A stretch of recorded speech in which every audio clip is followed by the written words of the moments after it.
Hello and welcome to my review of the political film The Ides of March, starring George Clooney, Ryan Gosling, Philip Seymour Hoffman, and Paul Giamatti. I'm not going to tell you too much about the plot of this movie simply because the joy of it is really watching it unfold, but it centers on Stephen, played by Ryan Gosling, and he's the right-hand man to presidential candidate Mike Norris, played by George Clooney, who's currently engaging in a head-on-head battle in the Ohio presidential primary. And the rest of the movie is about the inner workings, corruption, and betrayals that go on in between the two campaigns and between the people who are involved with them. Now let's get right into it.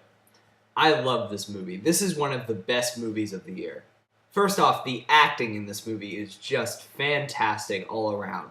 How can you not expect that from a movie that has George Clooney, Philip Seymour Hoffman, Paul Giamatti, Evan Rachel Wood? But at the center of it, this is Ryan Gosling's film. Now, I've gone on for the Drive review and I was talking about Crazy Stupid Love. I love Ryan Gosling. This guy is absolutely magnetic on screen.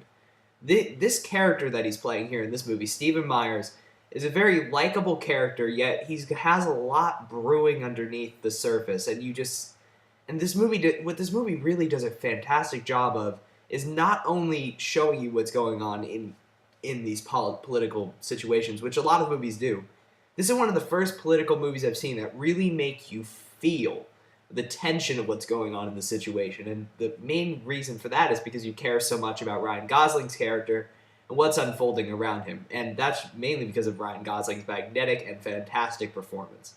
Also worth mentioning here, Hoffman and Giamatti are both great. They both have two fantastic monologues in the movie that just crackle. And George Clooney, it was very interesting to see him in this film because he's directing the movie.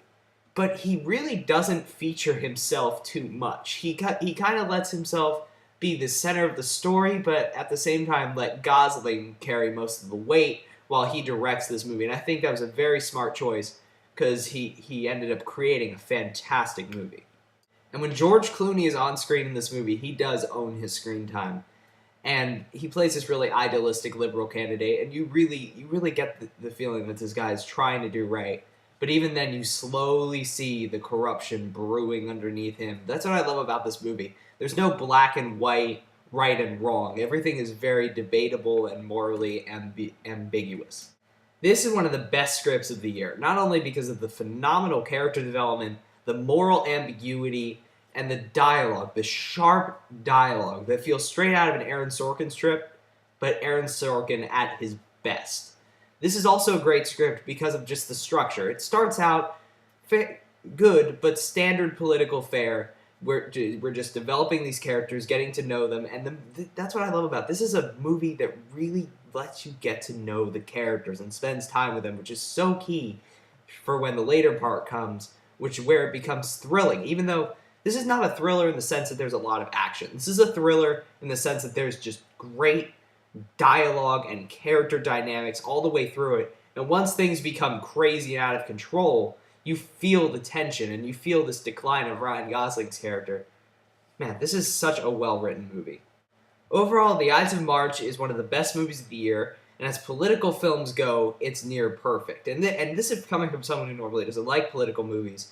This movie is sharp, it's well acted, it's well written, and it's just an excellent story overall. This is just a great movie that doesn't get made very often. It's just rare that I see a movie like this that just has all the elements just perfectly meshed together to make a story that's just really moving and exciting. And I love this movie to death.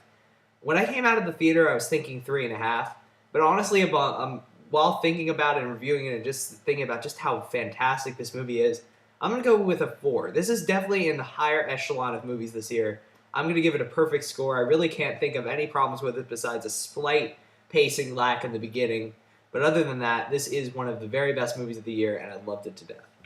So that was my review of The Ides of March. I hope you enjoyed it. If you did, subscribe to my channel. And until next time, I'm Movie Kid Mike, making sure your time is worth your money.